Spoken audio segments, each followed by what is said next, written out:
All right, we're just going to do one story in this podcast. It's a fairly long story. I don't know how long the podcast will be, but the writer, he gives me several names that I could use, and he's worried that his name will be connected to someone in the area and someone would recognize it, so I'm not going to use any name at all. But here's what he writes, and I think this is an interesting story. It may sound strange that a skeptic like me would write to you about an experience that could have been a Sasquatch. Regarding my skepticism, I can't help but feel that a complete lack of concrete, irrefutable, physical evidence is suspicious.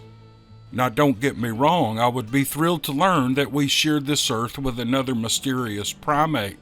But again, I have serious doubts. I spent my childhood enchanted by stories of the unknown, and I cut my teeth on Sunday afternoon reruns of In Search Of, and I had seen the Patterson-Gimlin film dozens of times by my 5th birthday. Having learned to read at an early age, I was even aware of the Bauman story at that age. Now bear in mind that I grew up in the 70s when the Bigfoot phenomenon was hitting its stride. Bigfoot was everywhere. I even saw him fight the $6 million man. I suppose years spent in the woods with no experiences of my own allowed my grown-up common sense to overtake my sense of wonder, and I hadn't thought about this subject for years until I found your channel a few days ago. After watching several episodes of your podcast, my wife and I began to talk about weird experiences from our past. It was during this talk that memory came flooding back, and I related a story to my wife that astonished her. Now, we've been together more than 15 years, and this was the first time she had ever heard anything about it from me or my family. I almost think that somehow this memory was being blocked from my conscious mind to some degree. So enough about me, let's get on with my story. I was born and raised in Muhlenberg County, Kentucky. If that sounds familiar, you may know it from the John Prine classic about a small town named Paradise that was turned upside down by strip mining. I lived most of my childhood a few miles down the Green River from Paradise on the edge of a small town called Martwick. It was also displaced by strip mining. I lived in a rural, heavily wooded area that was adjacent to hundreds of acres of desolate and uninhabited mine lands. It was like paradise to a young kid like me. I spent countless days trekking across this rural wonderland. We got to the back porch and Mom and Dad were sitting there waiting for us. We walked up the back steps and showed off the projects that we had worked on during the week, and we sat down to join them. After a few minutes, Dad stated that he was going to slop the hogs that we were raising at the edge of the woods behind the house. We didn't have a huge piece of property, and we didn't necessarily need it for meat, but Dad liked to expose the kids to different ways of life that he remembered from his youth. Mom or I usually took to this chore, but probably due to my wearing my Sunday best clothes and it being so dark, Dad decided that he was going to do the task this evening. He grabbed up a 5-gallon bucket and he headed toward the woods. And the woodline started 30 yards from the back porch and fell into a steep ravine.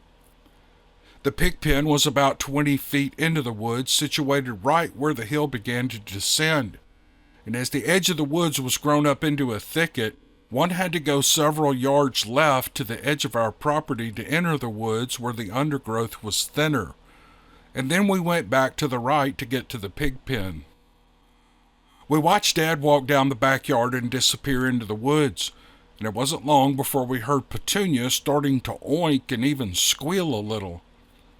My sister and I had named the hog, and we were playing with it much to Dad's disapproval. Like most animals, it wasn't unusual for her to get excited at feeding time. However, the intensity of it seemed unusual to us back on the porch. The squealing stopped shortly, and we imagined that she must be in hog heaven, ears deep in putrid leftovers. A moment later, we could hear the most god-awful thrashing of something or something coming right through the thicket not far from the pig pen. And to our utter disbelief, the figure of my father came bursting from the thicket at a dead sprint, heading back to the porch. Well, all three of us on the porch were watching this in slack-jawed shock. My father is not a particularly excitable man, nor was he ever one to adopt an overly macho persona. He was just a plain, ordinary man from ordinary country stock who just seemed to have that John Wayne, a man's got to do what he's got to do sort of attitude.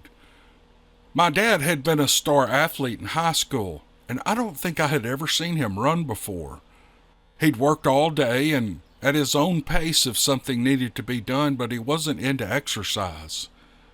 Well, now here he was running so fast that he was tripping over his own feet coming up the backyard. And as he drew near the porch, we could see his face. It was as white as a sheet, and we were freaking out. Mom started calling out to him, asking him what was going on, but he never answered. He never slowed down, and he jumped up onto the edge of the porch, and he continued into the house as fast as he could go. This happened so quickly that we didn't have time to react, and by the time we had started to stand up and go see what was wrong, he emerged on the back porch with a 12-gauge shotgun in his hand, and by this point, all four of us were terrified.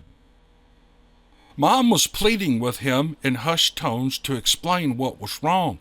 He just kneeling there against the porch post, shotgun across his knee and visibly shaking and staring at the woods.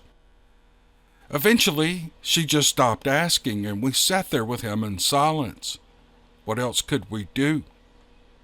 Something had happened in the woods, and he was so obviously shaken, and looking back, I don't know if he was able to form the words. Well, this behavior went on for several minutes until it started getting so dark that it would have been hard for us to see anything if it had emerged from the woods, and he finally seemed to ease up a tiny bit, and he started relating what had happened. He had entered the woods and cut back to the right to reach the pen. He wasn't paying that much attention to anything, and as he entered the area of the pen, where the woods were thicker and the thicket grew up all around, he realized it was darker than he thought. He couldn't see much at all at first. He had noticed the pig's agitation, but he didn't think much of it. He was dumping out the slop when it occurred to him that the pig wasn't coming to the trough. It was scrunched up against the wall of the pen where he was standing. His eyes were starting to adjust to the darkness when he looked up from the trough and he saw it. And standing opposite him across the pen was a large upright figure. It was covered in dark hair. His first thought was, it's a bear. It was common in the area for people to report seeing things that had been rendered extinct to the area for years, such as panthers and bears and the like. And things like that were generally laughed at and seldom backed by any evidence. He didn't have any better explanation. That was the first thing he thought. He stood there frozen by fear briefly when he realized that this thing was reaching into the pen for the pig with its arms extended toward it. At that point, he turned and ran for it. We spent a very uncomfortable night in our house, and I don't think any of us slept much that night. It was weeks before I could go back into the woods to play, and I promised the hog was slopped in the daylight from that point forward.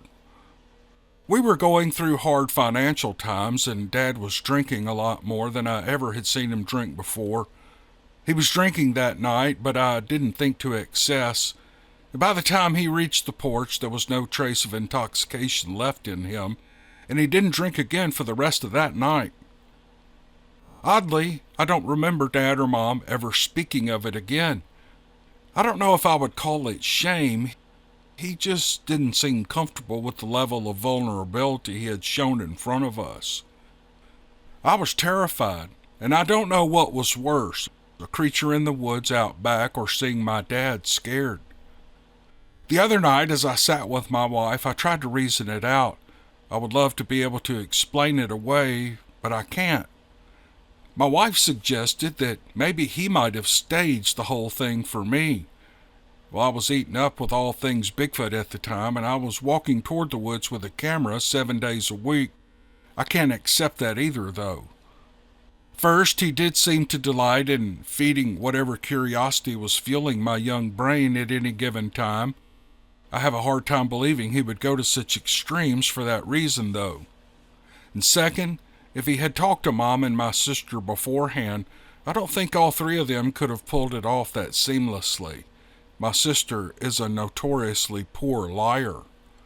And most important, I know what real fear looks like. I almost get chills now thinking about it. I had never, nor have I since, seen my father in that state. In closing, I just want to say how much I've enjoyed watching your channel on YouTube these last few days. I thought this story would fit perfectly. It does. Fits perfectly. Honestly, if it doesn't get used, I feel better having aired these feelings after all these years. And also, I love your chickens. There's some sort of strange zen I achieve watching the chickens walk around pecking for feed in the yard. And sometimes I just drift off to sleep while I'm watching.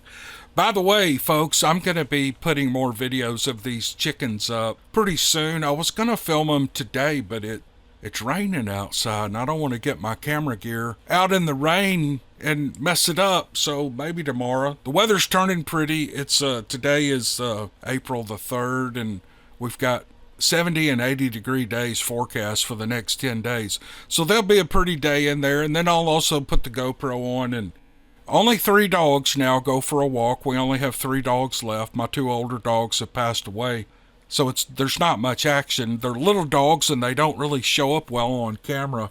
But I'll do that. I ride a bike every day. I don't know why I'm talking about all this, but he mentioned the chickens, and people have been sending me emails. Where's the chickens? Where's the chickens? We've got all the chickens. It's just been so nasty outside. I don't want to film them. I don't want to get out in it. Anyway, that's that.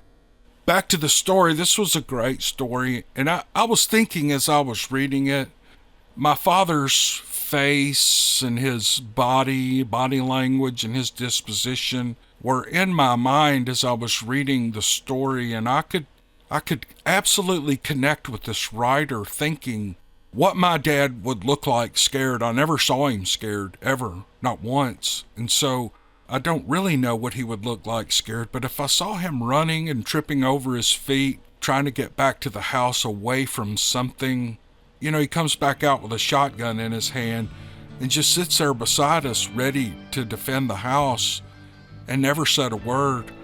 I can see where that would affect a young boy quite a bit.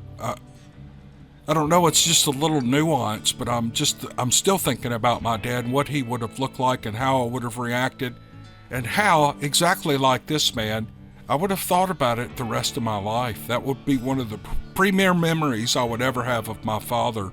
But this was a wonderful story. It's the only one in this podcast, and I hope you guys enjoyed it, and we'll probably see you tomorrow with another one. All right, thanks a lot. See you next time.